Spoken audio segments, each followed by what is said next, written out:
My name is Sue Robertson. I'm a regular attender of Edgewood. I will introduce a little more about myself in just a second, but I want to start off with saying that I was struggling with coming up with a name for this presentation. I thought of putting the fun back in funerals, and I thought of the party nobody wants to plan. But I settled on demystifying funeral planning because my goal and my hope is that by the end of this session you will feel knowledgeable and empowered in order to plan a funeral, either be it someone else's or your own. And I know the first couple of times I did it, it was kind of a mystery, so I'm going to try to peel back some of the mystery on that. All right. The first thing, I hope you can all see this okay. I honestly was not anticipating this many people coming. So, if you can see, anybody have any ideas of what all these places have in common? They're all tombs. You are right, or close to it. Stonehenge is actually not a tomb, it is the burial location for a whole bunch of cremated remains. But the one thing that gets is the one on the right is called, we call it the Treasury in Petra, but when Westerners first saw that, they thought, oh, it must be the location of some great riches, and actually it was built as a tomb. So they were disappointed that all they got were dead bodies. Anyway, so my background, why am I doing this? I planned 7 funerals over the course of my life thus far, and the first 2 times we were ripped off. And after that, figured out that we were ripped off and joined the Funeral Consumers Alliance of Greater Rochester, and I got educated, and I don't want anyone else to get ripped off like we were. So that's my motivation for doing this. I'm not here to sell you anything, and I'm not here to tell you exactly how you should have your funeral. I'm just hoping that you save some money by what you hear today. And also learn a little bit about what happened during biblical times.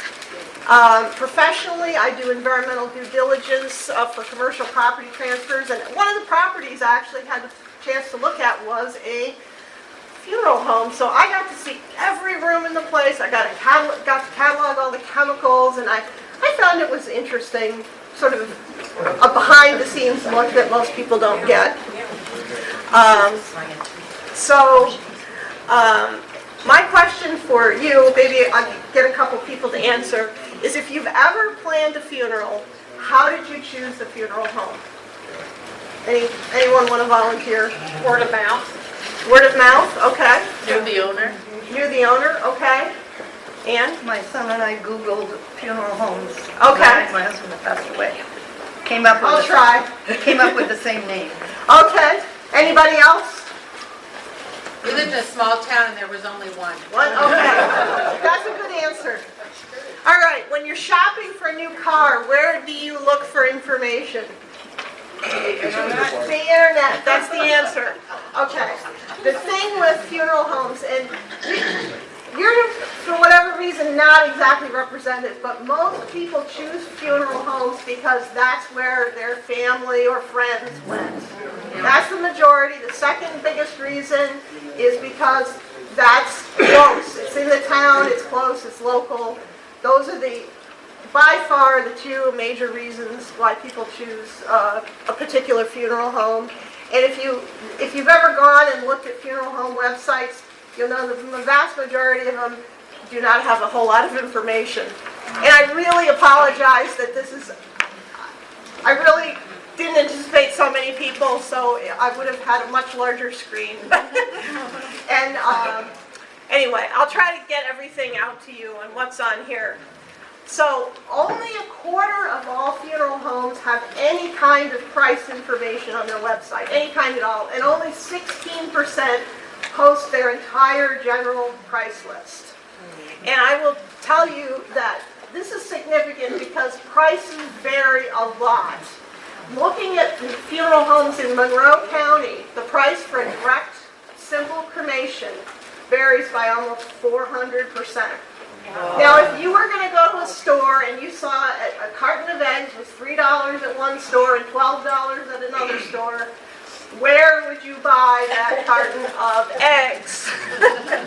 The same is true for a direct burial. The price varies quite a lot. Funeral homes thrive.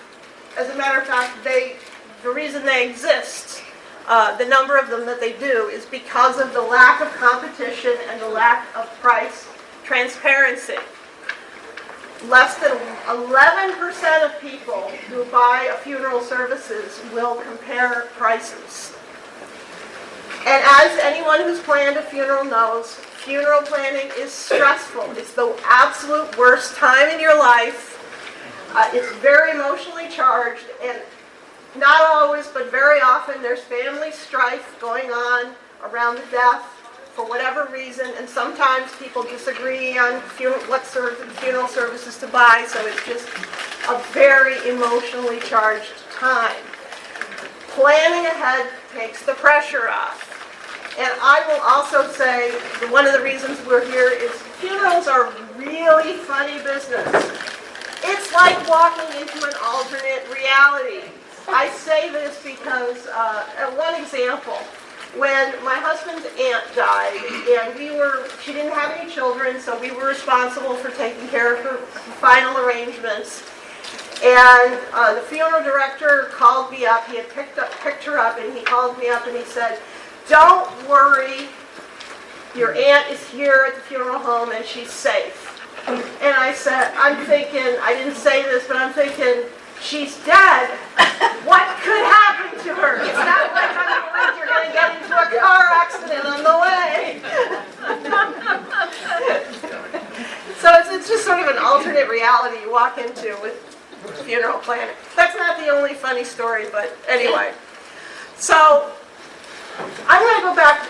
My husband and I have gone to Israel 2 times, and I found it interesting to see how the ancient Israelites buried their dead and what they did. I'm referencing Genesis 49, 29 through 33, and I'm not going to read the whole verse, but the idea is Jacob is giving his sons his instructions about his burial, which is a good thing. And he's saying, my grandfather Abraham bought this cave in Canaan, and he and Sarah were buried there, and Isaac and Rebecca were buried there, and that's where I want to be buried. That's great. And then when Jacob finished giving instructions, he drew up his feet into the bed, breathed his last, and he was gathered to his people. And I always wondered, what in the world does that mean, gathered to his people? And then when King David died, in 1 Kings 2:10 it says, David rested with his ancestors and was buried in the city of David. And I was like, what does it mean to be resting with your ancestors? And so in the Old Testament, what they did is the geography of Israel, a lot of Israel, is limestone, and there's a lot of caves. And this was only done by wealthy families. They purchased a cave. They had stone benches carved out inside the cave, and these benches would hold several bodies. And underneath the benches, they would carve what's known as a repository, or basically a big open area, or kind of even of a pit. And so what they would do is put the body on the bench, and after about a year, all the flesh would have decomposed, and then they would come back after that year and take the bones, and they would shove them into the pit underneath the bench. And that was what's called secondary burial. And that's what it means to rest with your ancestors, or to be gathered to your people. Is underneath these benches, they would find many, many skeletons, up to hundreds of people, all piled together. And that's what it means to rest with your ancestors. Love it. So these were used up until 586 566 BC when the Babylonians took the wealthy, all the elite from Jerusalem captive and took them off in exile. And then these rock-cut tombs were not used again until the Hasmonean period. And then they started using these rock-cut tombs again.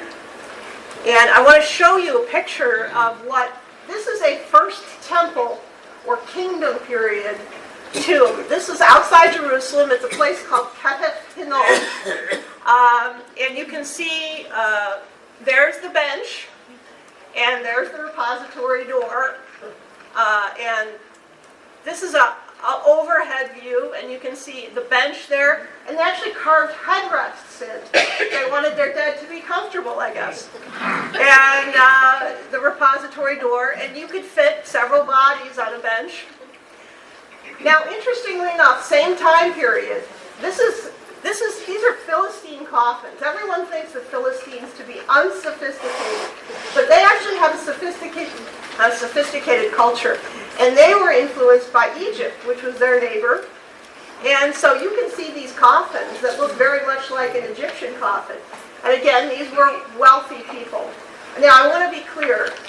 The rock-cut tombs, that picture you saw, were wealthy people. Average, ordinary people were buried in trench graves in the earth. Very much like people have been buried for hundreds and thousands of years. So, when the Bible talks about these tombs and all this stuff, it's strictly the wealthy. It's the elite. The poor, no. And what I find interesting about these Philistine coffins is the fact that Egypt was right next to both the Philistines, but also to Israel. Israel did not pick up these traditions, or these customs. They continued to do what they did, but the Philistines picked up the Egyptians. I just find it interesting the way culture influences burial customs. So, and just interesting what they did and didn't do. All right. Fast forward several hundred years to when Hellenistic culture was developing. And this is an artistic drawing of the tomb of a king called King Mausolus. He was king in the city of Halicarnassus in modern Turkey. And his tomb has influenced burials up until the present day. This is a very significant, from the history of funeral practices, this is a very significant thing. And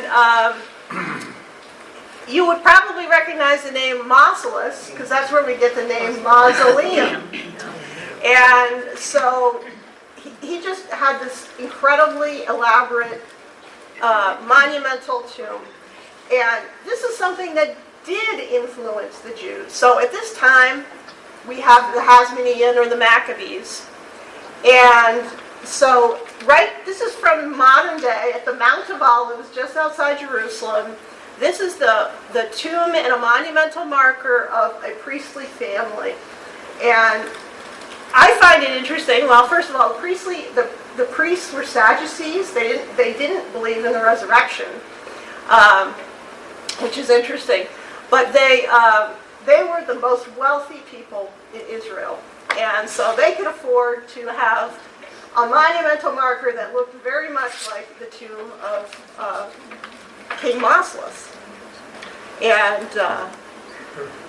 again, another influence of the Hellenistic or the Greek culture that was coming into Israel at that time was the use of ossuaries. Instead of, at this time, rather than just piling the bones in a big pile, they started using these stone bone boxes. So they would still collect the bones after a year, but then they would collect them into these stone bone boxes. So during the time of Jesus, the wealthy, and this is what happened to Jesus, would be placed into a tomb. And this is another example of a tomb. This is a Second Temple era tomb that would have been in use in the time of Jesus. And just like the other ones, the roof is missing because of erosion. so we can see into it. And sitting on the top on the right there was our tour guide, David, and helpfully lying as an example corpse was Laura, who was a participant in our tour. And you could see the bench where they would lay out the bodies, and then you could see all the little niches where they would put those ossuaries or bone boxes. Sue, Yeah. were they related when they were buried in answers? Was it necessary that all the bones belong to a family? One family or? I think what we know is that it was a family, but I don't know that anyone's done enough DNA study on the tombs that have been found to know for sure. So I would say that by and large what we know is these were family tombs. So can you point to where the roof would have been? The roof would have been on like where David is sitting on top of that. It wouldn't have been at the top of the wall. No. It would have been at the top of the niches. Yeah, at the top of where the ditches are. I mean, you probably would have had to bend over to go in. Yeah, these weren't places where people went in and out all the time just to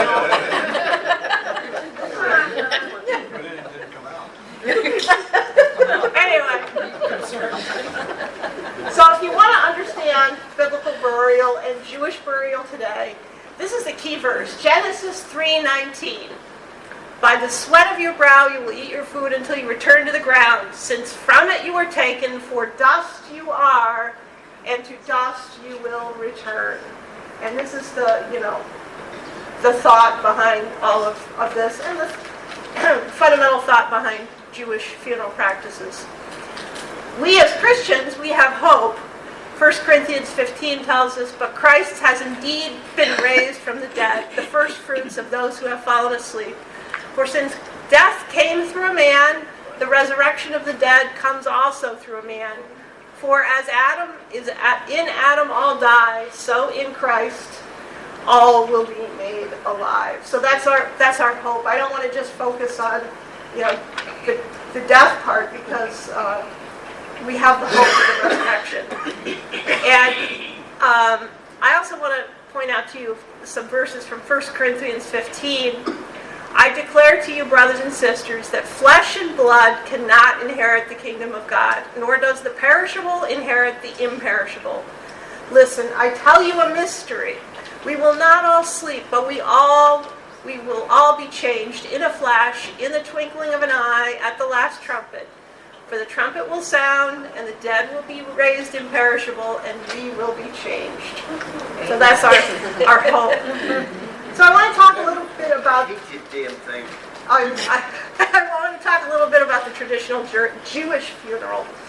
So both past and present, the Jewish funeral is fundamentally a green burial.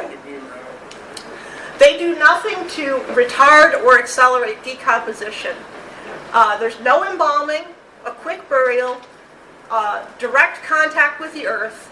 In Israel today even, there are no caskets. Caskets are not routinely used in Israel. And here in the U.S. we use caskets, and in a Jewish funeral, oftentimes they will only use a wood casket, and they may drill holes in the bottom of the wood to actually facilitate contact between the body and the earth. This is in Israel, though, not here. No, here too. Yes. The traditional Jewish funeral, they want the body to decompose. That is Green. It is a green burial. In the background to this, I talked about Genesis 3:19, but is also they also look at Deuteronomy 21:22 to 23. This is a reference to burial of an executed criminal, and what that verse says, if you look at it, it's basically telling them, don't leave an executed criminal's body on display, bury it the same day. It's meant to be a dignity for the individual, but what the rabbinic laws do is they put a fence around the law. They don't want to get the rabbis and the rabbinic laws, they don't want to get close to violating the Torah.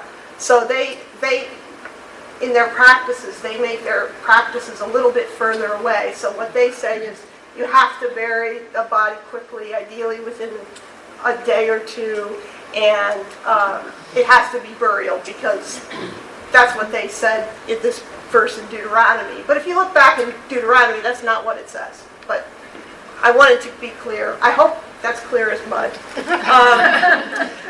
Now I got a lot of questions about cremation, so I'm just gonna call this "What about the quote-unquote pagan practices?"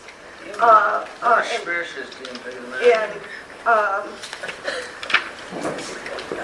let me hopefully get to the right place in my notes here. So what does the Bible tell us about how to dispose of bodies? It tells us about what happened in history, but it really doesn't give us a lot of prescription as far as what we need to do. As a matter of fact, it really doesn't at all. Now keep in mind, cremation has a history that goes back to prehistory. We don't even know why cremation started, just that it goes back probably at least 17,000 years old. Keep in mind it wasn't practiced regularly in the Middle East, but wood was an incredibly scarce resource. You wouldn't have just willy-nilly used up wood for any reason. Trees are not everywhere. You often see a description in the Bible, something happened by this particular tree, and you know that because there's so few trees. It's not like here. We think differently about wood and fuel.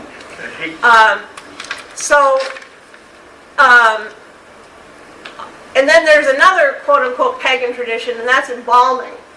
And that originated in Egypt about 3200 BC. And I'll give you two examples of where these two things are used in the Bible. In 1 Samuel, King Saul was killed by the Philistines. And they wanted to desecrate his bodies and the bodies of his sons, including Jonathan. So they took the bodies to a city called Bethshan, and they hung the bodies on the wall to be displayed. And the warrior, a city nearby called Jabesh Gilead, they were loyal to King Saul, and they heard about this, and they wanted to go rescue the bodies. So they traveled through the night to Bethshan. They took down the bodies. They carried them all the way back to Jabesh Gilead, and then they cremated the bodies and buried the bones. And interestingly enough, later in 2 Samuel, King David thanked the men of Jabesh for their act, and he actually called it an act of hesed, and that is a very significant word in the Bible. It's actually the word that God uses to describe himself in Exodus 34:6. And King David wishes upon the men of the people of Jabesh. He wishes them a blessing from the Lord of hesed, of kindness and truth, or kindness and faithfulness. The words hesed va'emet in Hebrew, and he considered this a proper burial and an act of kindness. And I thought that's interesting. And I think my interpretation, this isn't in the Bible, this is my interpretation, but the Israelites are so used to the idea of secondary burial and the fact that the ultimate disposition is that of the bones, that I don't think they were particularly bothered by this act of cremating the body and then burying the bones.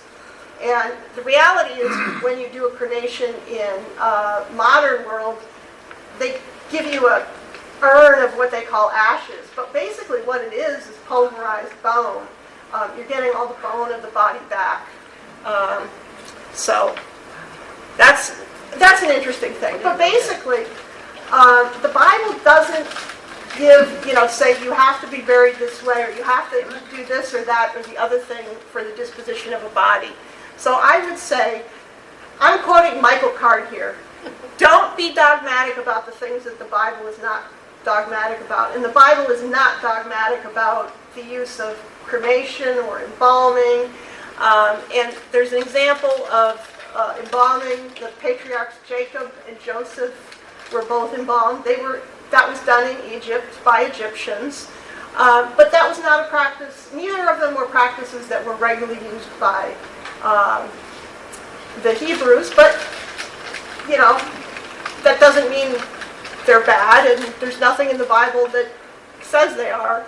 So I hope that gives you some reassurance that we as Christians have freedom in the way we choose to bury and honor our dead. So what happens to musicians when they die? What happens to what? They decompose. Who said that? What's a good excuse for not going to a funeral? You're dead. I'm not a morning person.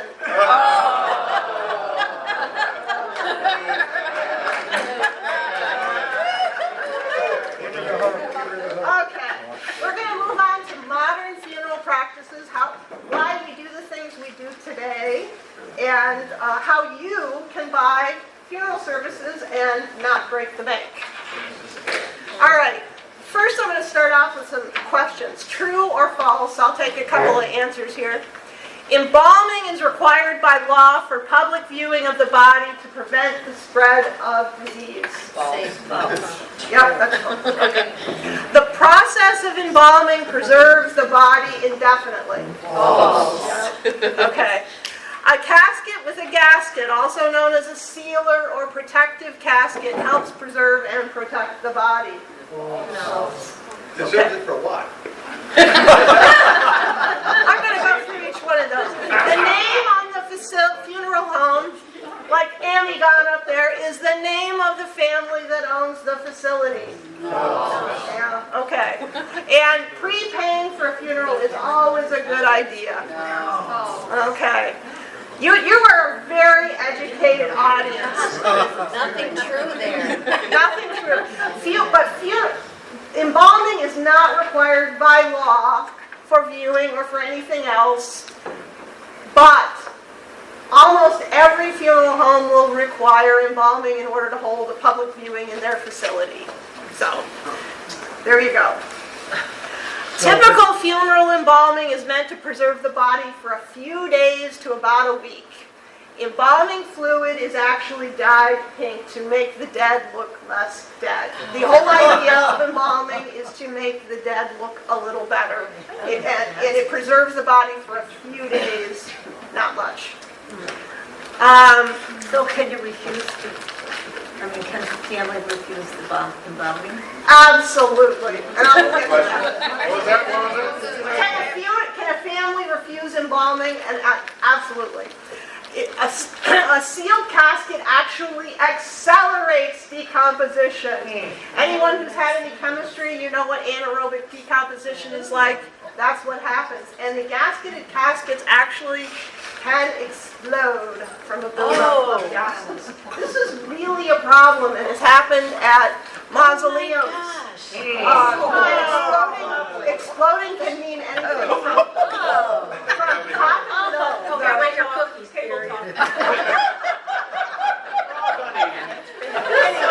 So what's exploding again?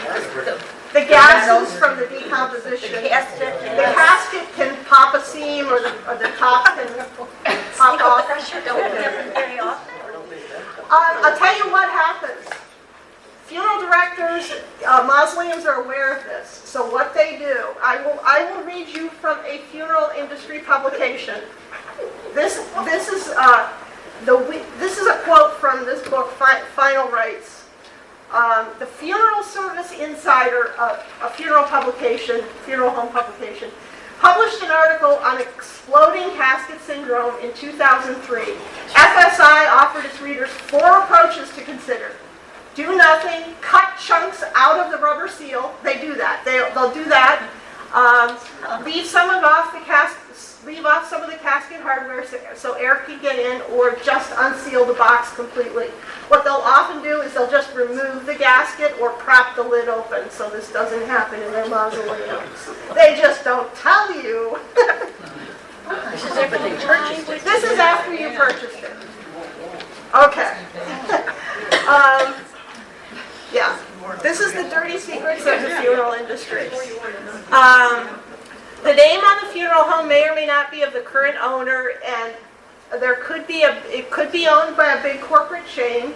About 11% of funeral homes are owned by a big corporate chain called SCI. They go by the name Dignity Memorial. If you see that name, run the other direction. All right. Dignity. Anything with the name Dignity. Just. Please. So where would you see that name? If you go to their website, they'll often be. The name of the funeral home will be the main thing, but you'll see a little logo somewhere on the website. Dignity Memorial. Yeah. And why do you say run? Because they charge a lot more than everybody else. Their profit margin is 25%. Profit, after they paid all their people and all their expenses. Keep in mind, grocery stores have a profit margin of like 3 or 4%. This is an insanely profitable business for them. And I'll give you the line that the Funeral Consumers Alliance says. These are the people who are the experts.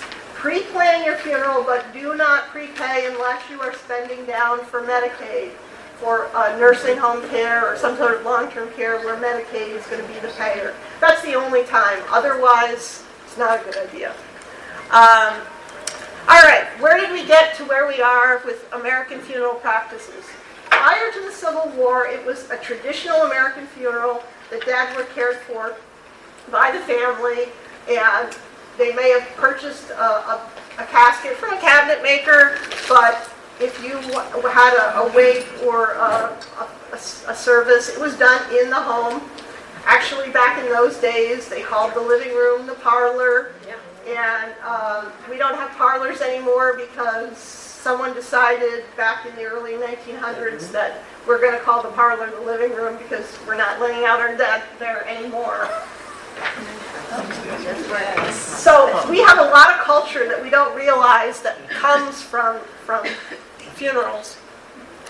During the Civil War, obviously a lot of men were killed fighting, and families wanted to bring their bodies home, and so this profession of embalming started. And back in those days, they used arsenic. And let me say, it was not good for the people who were doing the embalming, but they did get the soldiers' bodies back home. And then the real kicker was when Abraham Lincoln was assassinated. And his body was embalmed, and he was taken around the country for various viewings. And that is what brought embalming into the American world. Everyone decided that they wanted to be embalmed, and there was this whole profession of embalmers that came out of the Civil War, and they started doing this for average, everyday people. And again, until the early 1900s, they were using arsenic. Not a good thing. And as part of this thing, these embalmers, they wanted people to think that people needed their services. They were creating a market for their services. So they created this idea that you need to see the body in a restored form. That their art was something that you needed to see as part of the whole process of grieving. So you needed to have the embalming and the makeup and all the restoration that they do.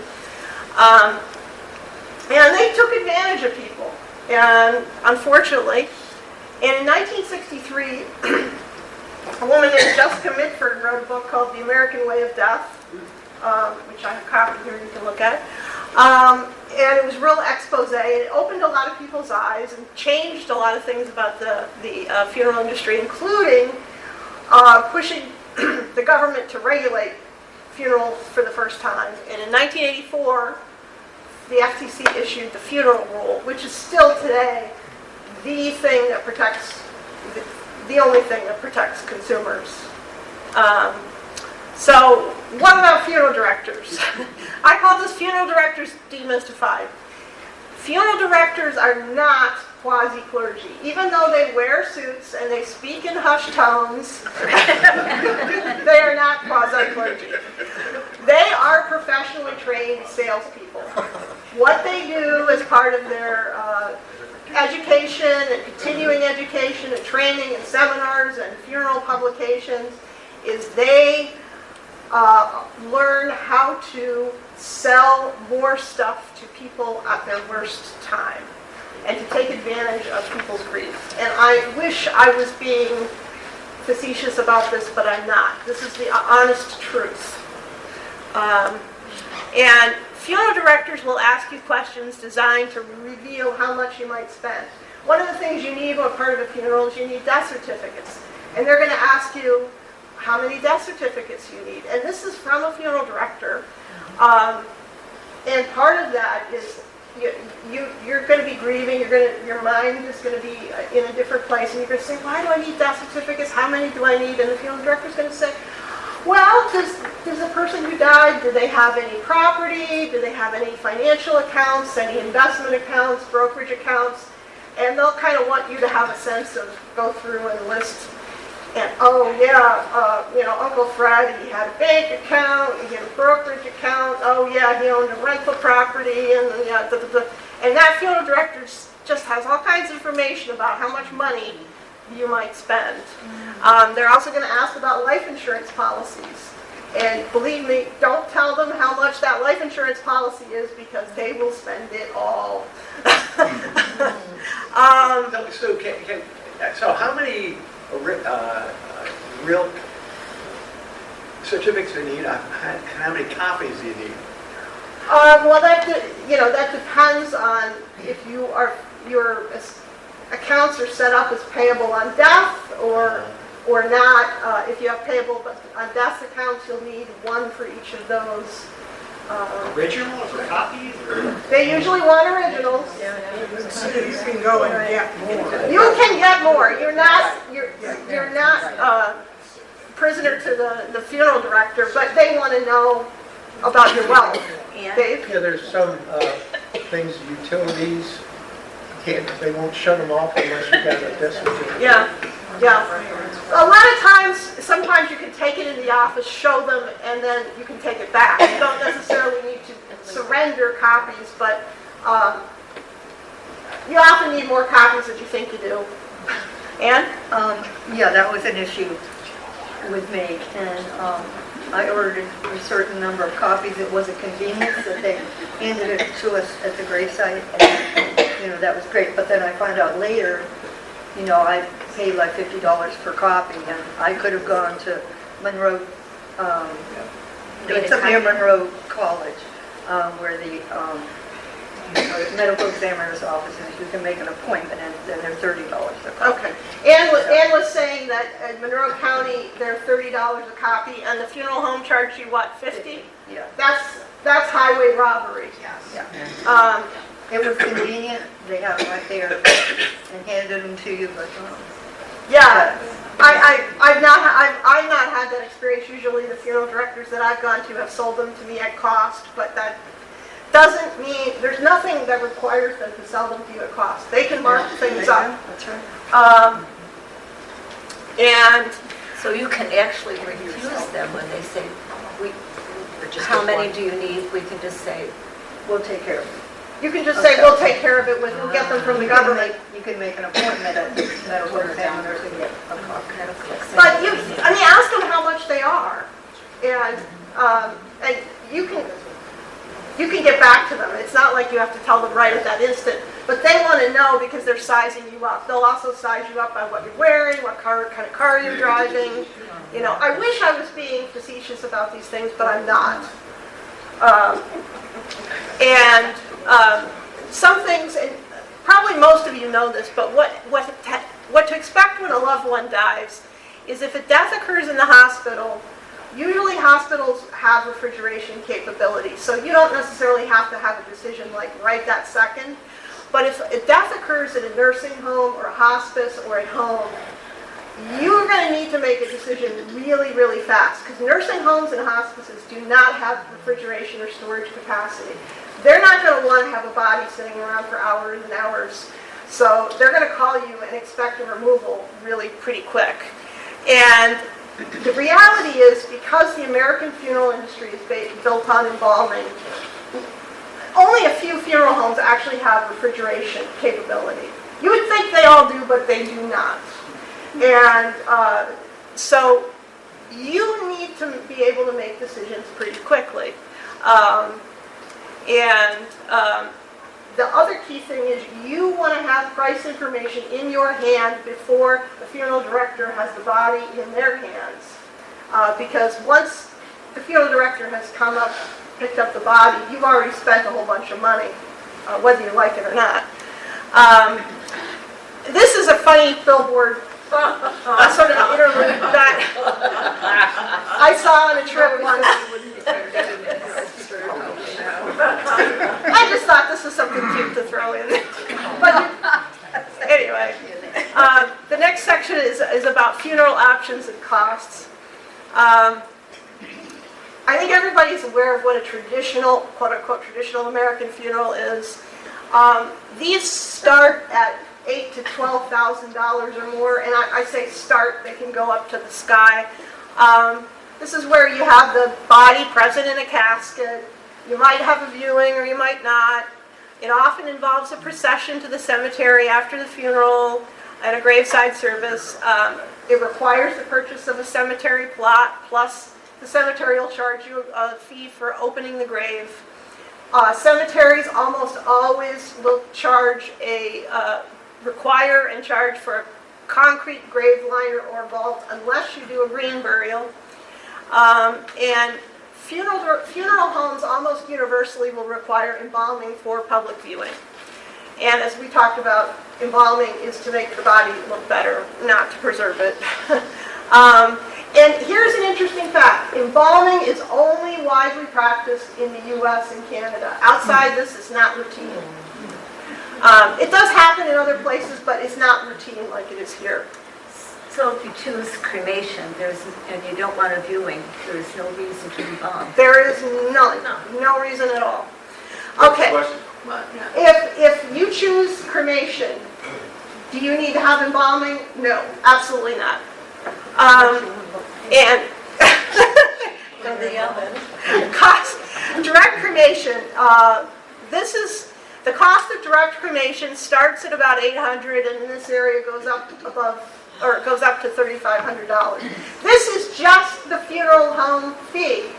That's not the cost for the actual cremation. In New York State, the crematory fee is not included. That's an extra $320. The cremation only costs $320. The funeral home is getting somewhere between $800 and $3,500 for what? They're giving you, they're picking up the body, they're supplying a cremation container which costs about $20, and they're filling out paperwork. And you can pay a funeral home $3,000 to do that, or you can pay them $800, depending on what funeral home you pick. And the basic container used for cremation is what's called an alternative container. Don't be afraid of that. That's a cardboard box. That's what the vast majority of cremations are done in. You can buy a more expensive combustible casket, but why would you? At least in my perspective. Some people are uncomfortable with cremation, which is fine, and some religions do discourage it. The major ones that discourage cremation are Judaism, Islam, and Eastern Orthodox Catholicism. But those also discourage embalming as well. So that's an interesting... So why they discourage it, just out of curiosity? The idea is you do not do anything to either retard or accelerate decomposition. You gotta let nature take its course. So that's the idea. And I think that's pretty much the idea. So the idea with cremation is fundamentally accelerates decomposition, and it leaves behind the bones.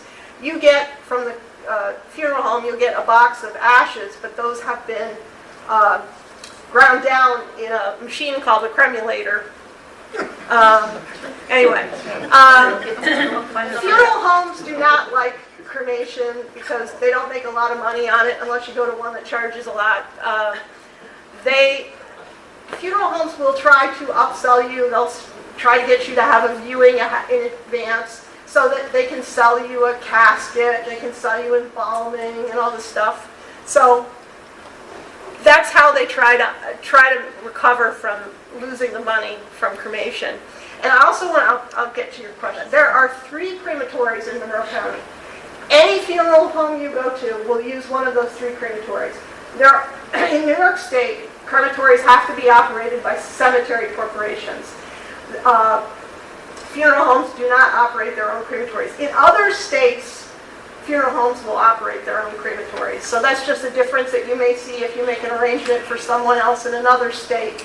But you should be aware, it doesn't matter what funeral home you go to, they're all going to send you to the same crematories. Ann, you had a I question? just wanted to add that another thing they may try to sell you, I don't think they tried to sell us this, they just told us it was a choice.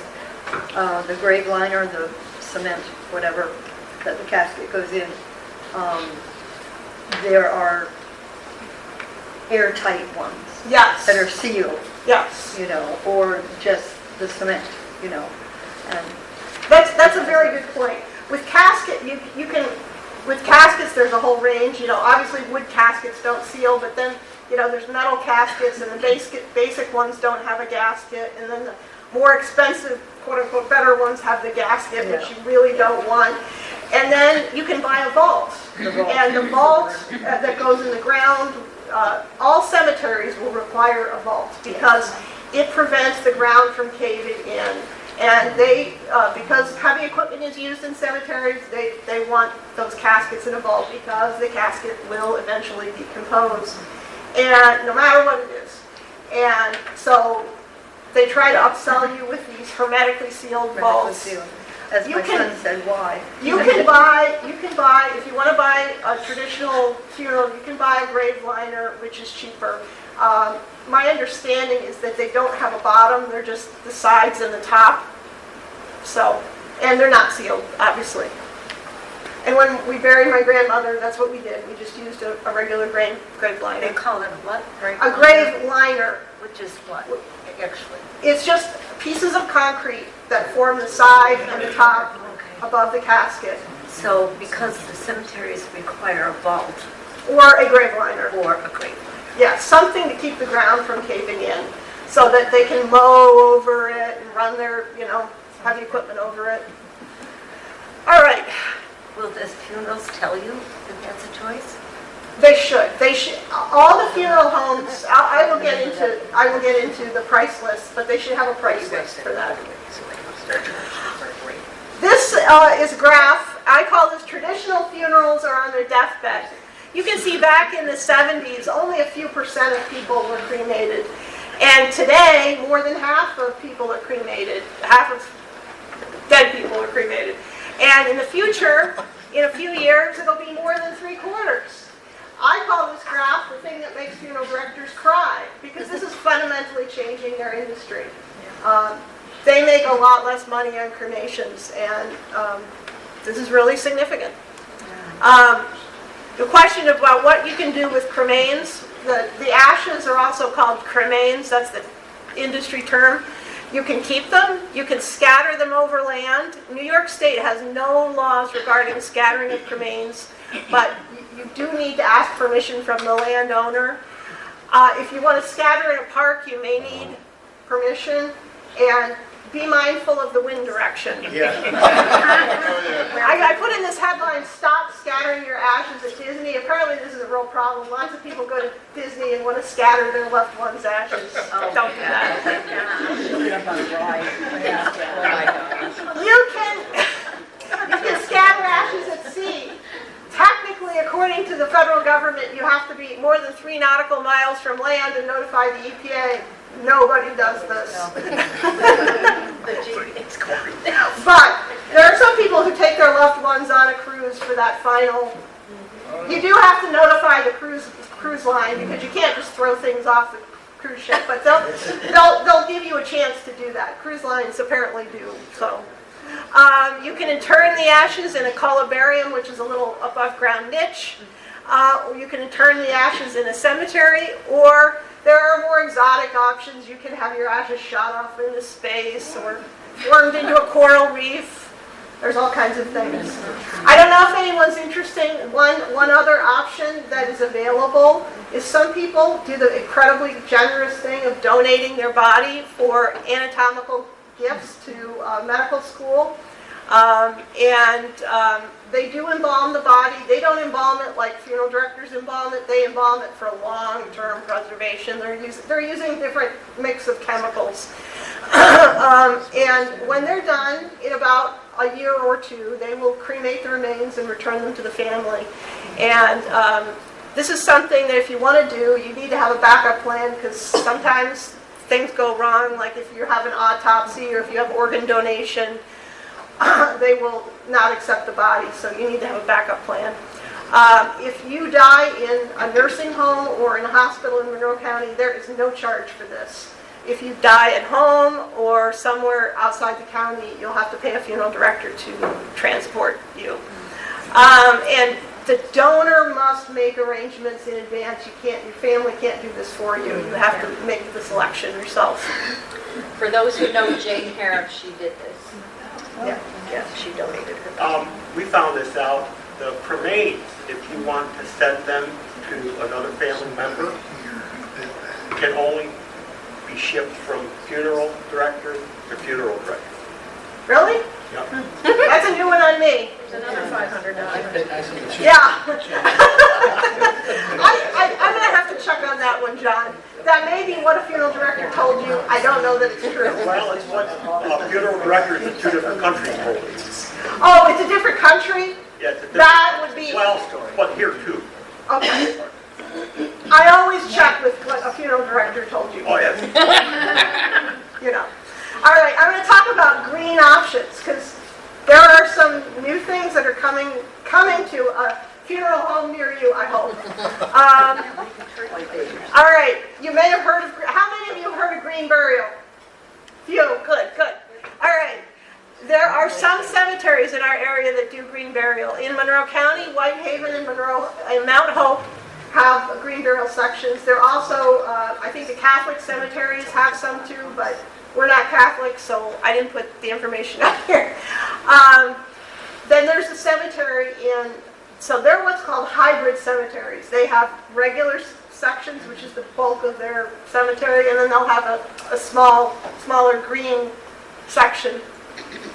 There is a cemetery near Ithaca called Green Springs, which was one of the pioneers of the green burial movement. And they are 100% green burial. It's conservation land. It's a beautiful concept. I think it's terrific.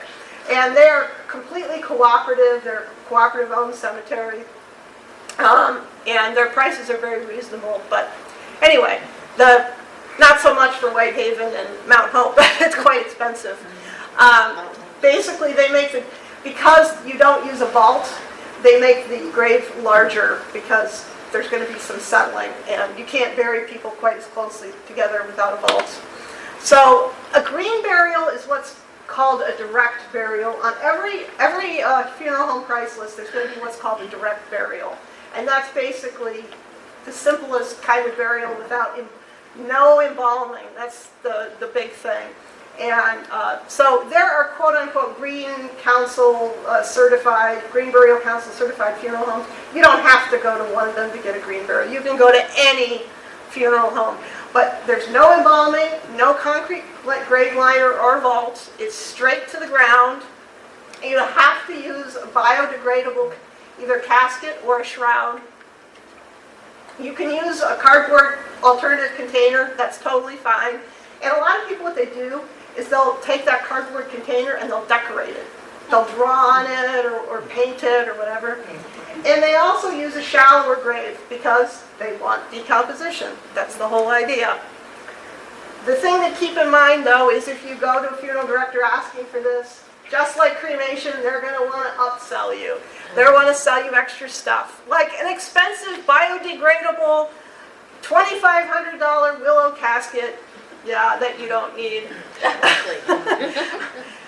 Believe it or not, I just about fell off my chair when I read this. They sell organic embalming. I could not believe this. This is totally against the point. If you're looking for a funeral home to do this, my advice is find a funeral home that has a refrigerator, because otherwise you're going to need to have a burial very quickly. But if you find a funeral home that has a refrigerator, and there are a few that do, you can delay the funeral for a few days. And if they don't have a funeral home, if you can find a funeral director that will use dry ice. Believe it or not, for one funeral that I did, we asked about dry ice. The funeral director was like, no, we don't do that. So, that depends on the funeral director. The Green Burial Council has a list of funeral homes on their website, but it is not necessary to use them. All right. This is a new one. This is called natural organic reduction. And it is legal in New York State. It was legalized in 2022. They're still in the rule-making process of regulation, so nobody does it yet. But this is a green technology where they actually compost bodies. And it's done in the West. There's several states that do this. And I think this is going to be popular amongst the next generation. It does take a while. It takes about 2 to 6 months to compost a body. They put it in some sort of large container that rotates with other biodegradable things like straw and wood chips and alfalfa. And you can compost a body. I doubt that this generation is going to be terribly interested in it. I called this for the die-hard gardening enthusiast. Is it good for the garden? You can use it in your garden, and when you're done, you get a whole cubic yard of compost when you're done. 200 pounds. What do they do with the bones?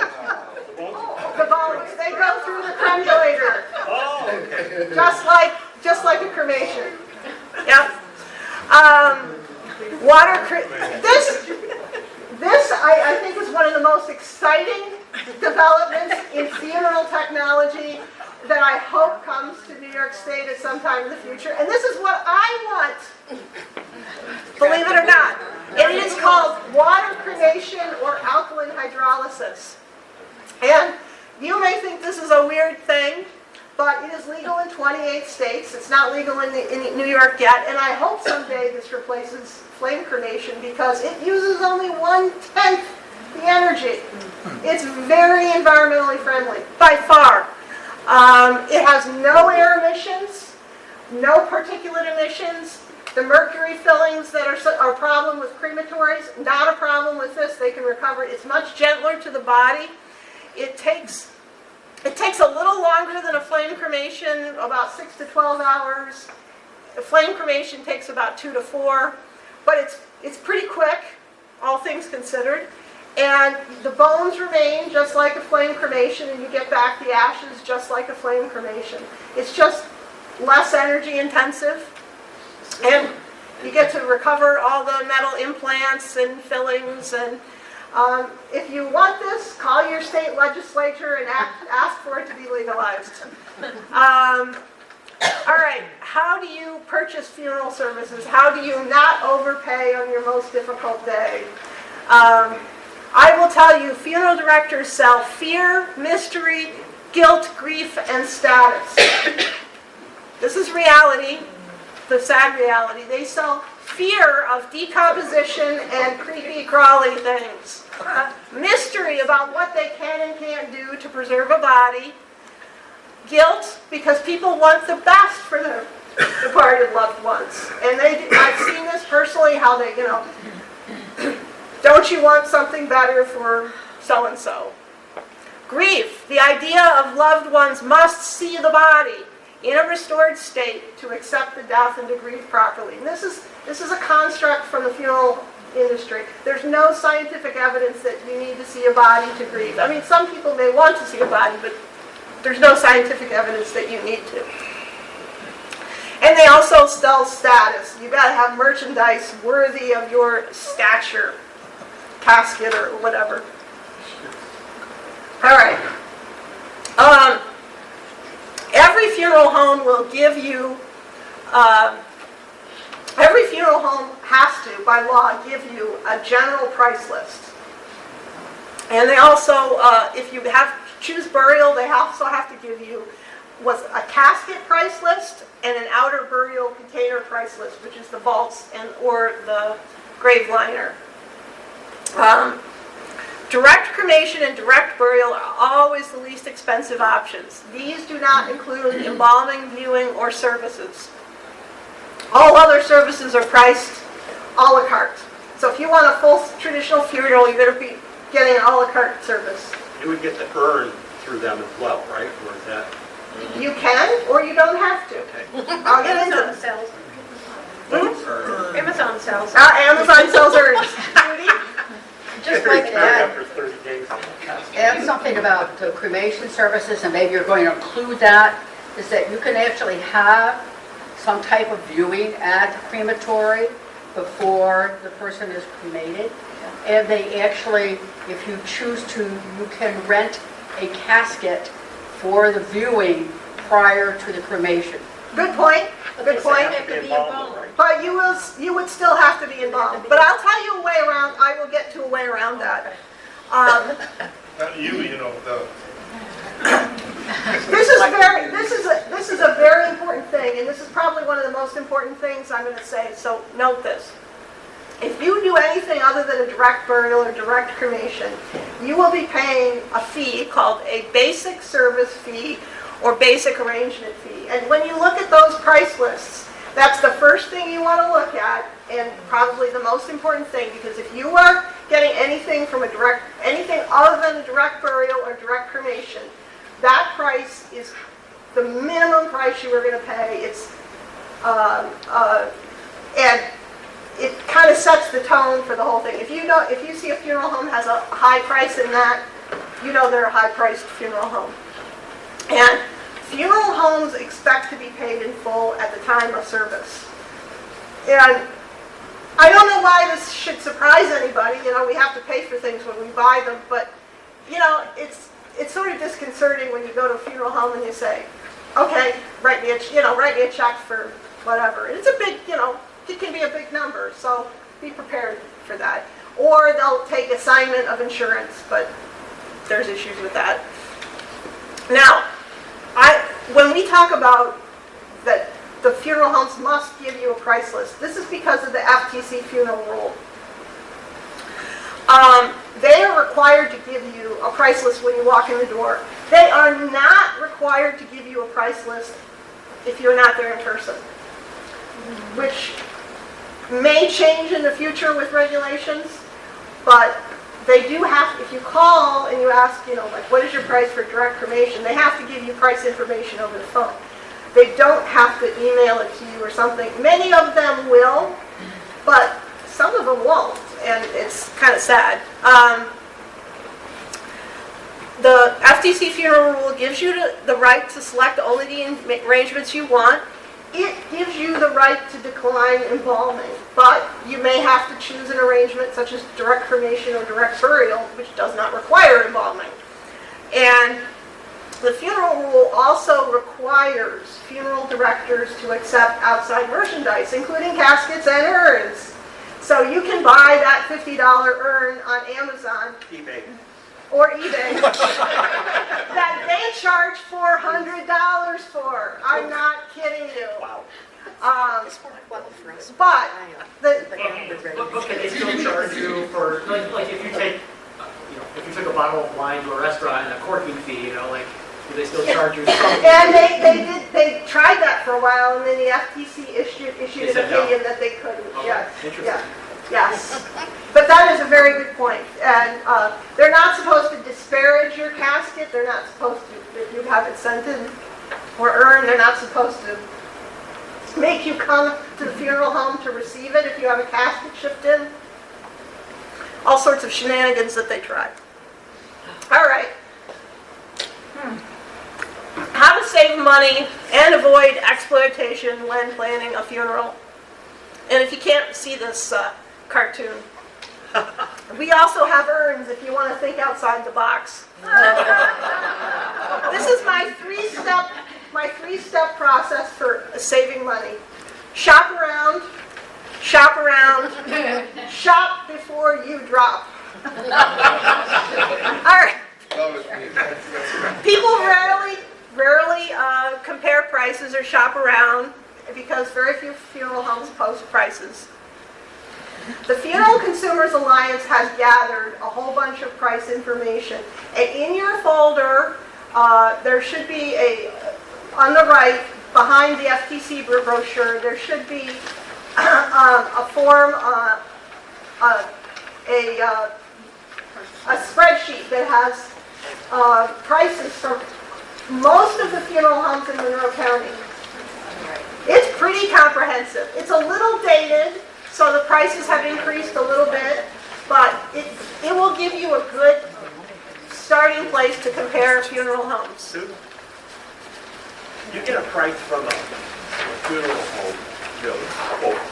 Typically, what's the duration for which that quote is valid? Until they change their price list. But they don't say this is good for 30 days, 60 days. Not as far as I know. I mean, normally they give a quote when you need it. Like, you've got a body you need to take care of. Suppose you're a plan ahead kind of person. Yeah, you're not going to get any price guarantee. Okay. There's issues with, I'll get into prepaying, and there's issues with that, but like I said, you don't want to prepay unless you're going on medication. If you don't have something like the Funeral Consumers Alliance price comparison, say you're preparing a funeral for someone outside this area, call at least 3, better yet 5 funeral homes and get price information. I know it's hard. It's something you want to do in advance. If you have an elderly relative, you might want to make some phone calls, in advance. The funeral home wants the body in its possession before they talk to you about price. You want to have the price before they get the body. If you are not having services at the funeral home, think about maybe using a funeral home across town. Because I noticed in prices around this area, funeral homes on the east side are more expensive, the eastern suburbs are a little more expensive than some of the other ones. So, just think about, maybe you want to use a funeral home. It doesn't matter if you use a funeral home in Irondequoit or Gates, if your services are at the church. And when you look at a price list, there's the funeral home prices, and then there's something they call cash advance items. These are items that are charged by third parties. There's a cemetery or a crematory fee. There might be an obituary fee, and that sort of thing. The obituary fees are really expensive, aren't they? The obituaries are very... Typical DNC is $500. Right. You're absolutely right. In some cities, you will pay more for the obituary than a direct cremation.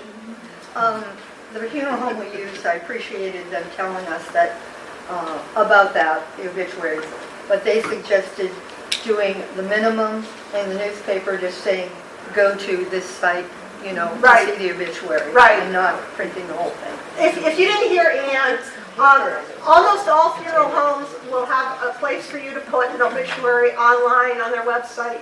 And you can write as much as you want, have a picture, and then you can just put a minimum obituary in the newspaper. But frankly, I don't know how many people are reading the newspaper anymore. We didn't put anything on the paper. I know, it's Can I add two things? I just want to add 2 things that we've learned.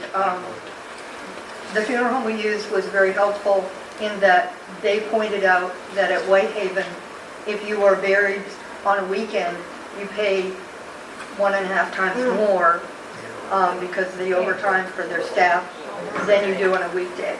Yeah, So we found out if you pay after 12 noon, you pay more. Okay. This was in, when we buried my For brother in obituary? Kentucky.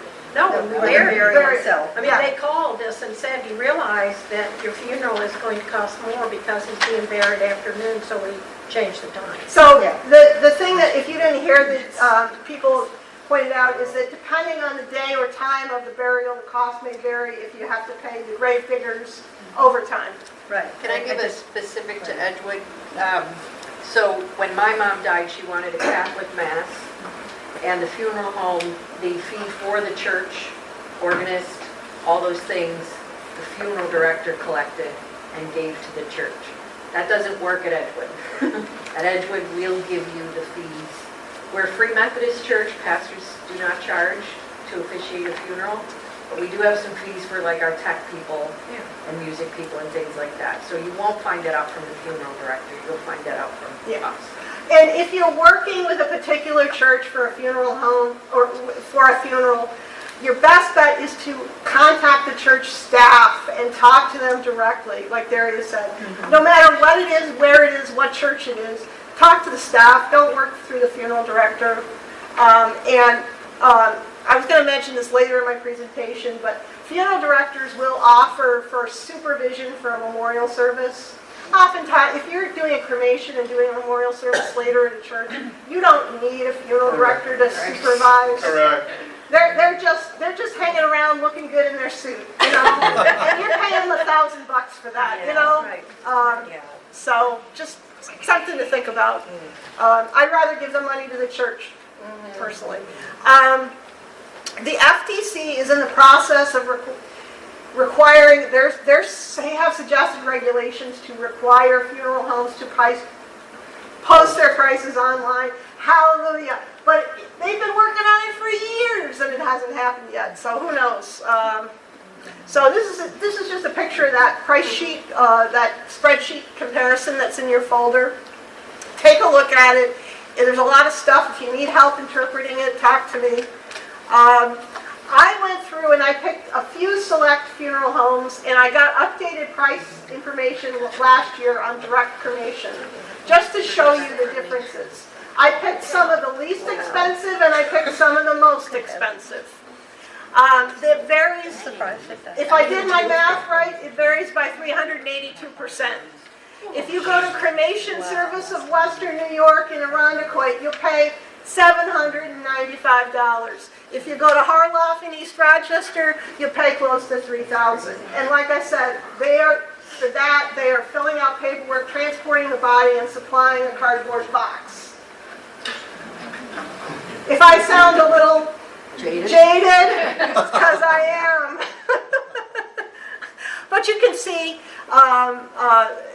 the different things. And also, there's an interesting thing, a marketing thing. Cremation Service of Western New York is actually the same thing as Diurna Funeral Home. They're the same business, but it's marketing. They the quote-unquote cremation service, they charge less, and they have a different price list, and it's just marketing. They're just going after people who are looking for cremation. Same thing. Genesee Valley Cremation or Gray Funeral Home, it's the same people, it's the same funeral home. Their prices are the same, but it's just marketing. Funeral homes are salespeople, and they're marketing to you. So comparing these prices, is there a quantifiable difference in how they conduct their services or how they provide them? I will tell you that the best experiences I've had out of the 7 have been the cheapest. You know, that's an N of 7, so take it for what it's worth. But all right, viewing. Jessica Mitford came up with this phrase in The American Way of Death, that funeral homes are selling a concept of the beautiful memory picture, that you need to see the person in restored state. And sometimes a family, in an unexpected death may really want to see the person and you see them restored, and that's fine.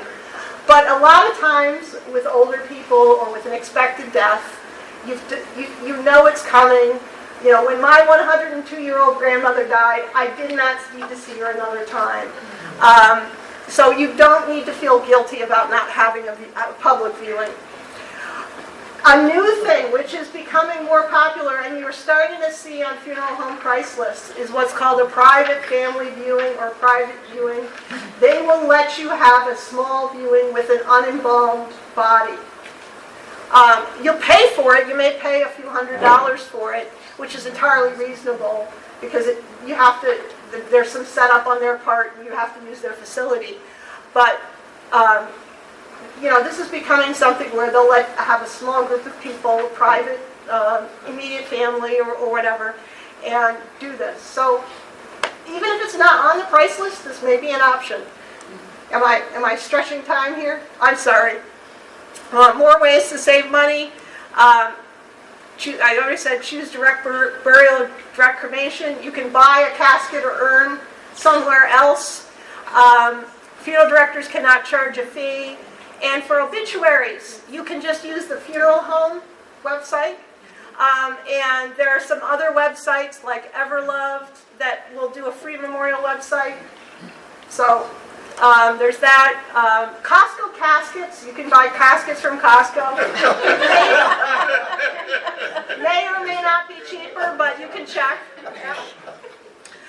You can have a funeral, you can have a memorial service somewhere other than the funeral home.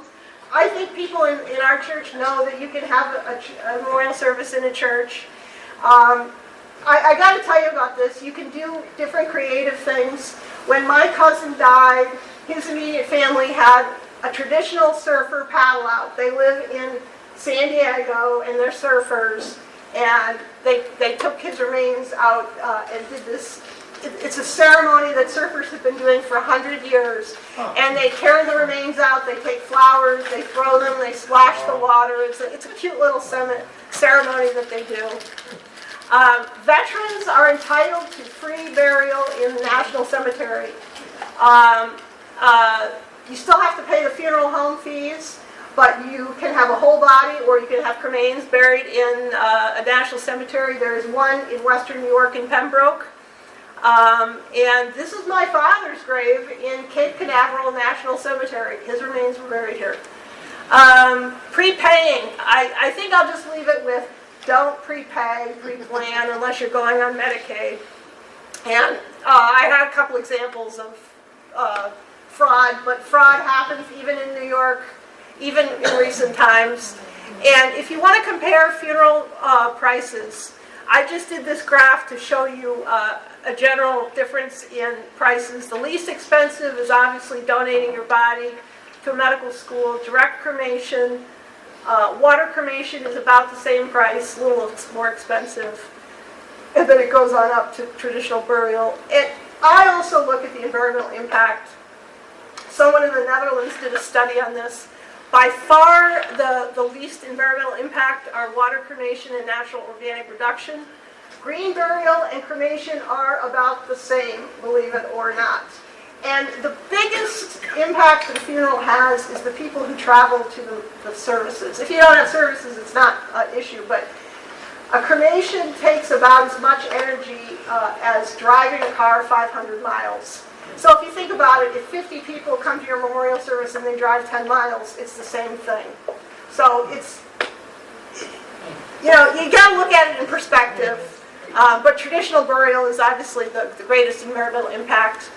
And the big picture is the Bible is not prescriptive about, it's descriptive about how people buried their loved ones in history. It is not prescriptive for what we need to do. It does have a lot, the Bible does have a lot to say about how we use our resources. And I'll quote Deuteronomy 6:5, love the Lord your God with all your heart and all your soul and all your strength. The Hebrew word that's translated strength is meod, and it means abundance, which is all your resources. Not just your physical strength, but your money and all the resources you have access to. And the modern funeral industry is selling the protection, sanitation, and beautification of dead bodies through the use of toxic chemicals and consumption of steel, concrete, and hardwoods, regardless of the cost to you or the environment. That's my statement, my beliefs. Anyway, next steps, compare your funeral home information that's included in your folder. Plan your funeral. I gave everyone a form where you can plan out your funeral. There's 2 sections, one for body disposition and one for your services. There's also all the biographical information that your loved ones will need for the death certificate. And because they ask more questions than you could, including like your place of birth. You know, sometimes you don't know your parents' place of birth. If you want to set aside money for somebody to pay your funeral that's going to be available quickly to them without prepaying, you can set up a payable on death bank account. If you have an immediate need, my suggestion, if you have someone that's close to you who has died and you're in a state of grief, find a friend or someone who is not as emotionally involved to help you with the planning. Have them make phone calls for you. This is incredibly valuable because no matter how clear-headed you think you are, when you've lost someone you love, it's incredibly emotionally challenging. Get help from your friends. And finally, if you find the information, the price comparison and the information from the Funeral Consumers Alliance, you're welcome to join them. It's a one-time, lifetime donation of $35. And there's also some other resources in the folder for you. There's a power of attorney. There's a healthcare proxy, living will. These are standard New York State forms, but they're very, very important, significant forms. You should get some legal advice for filling those out, but I wanted to provide them because they're important end of life. Everyone should have a healthcare proxy, and everyone should have a power of attorney to handle things for a time that you cannot, but you should think through that carefully because you're giving those people a great deal of power over your life. And there's a couple of books that I strongly recommend. These are books you can get out of the library. Plan Your Estate and Long-Term Care, How to Plan and Pay for It. These are written very, for the layman, they're very good books. Finally, the hope that we have from 2 Corinthians 4, because we know that the one who raised the Lord Jesus from the dead will also raise us with Jesus and present us with you to himself. All of this is for your benefit, so that the grace that is reaching more and more people may cause thanksgiving to overflow to the glory of God. Therefore, we do not lose heart. Though outwardly we are wasting away, yet inwardly we are being renewed day by day. For our light and momentary troubles are achieving for us an eternal glory that far outweighs them all. So we fix our eyes on what is not on what is seen, but on what is unseen. For what is seen is temporary, what is unseen is eternal. So let's keep our eyes on the prize, which is Jesus and eternal. And any questions, you were done?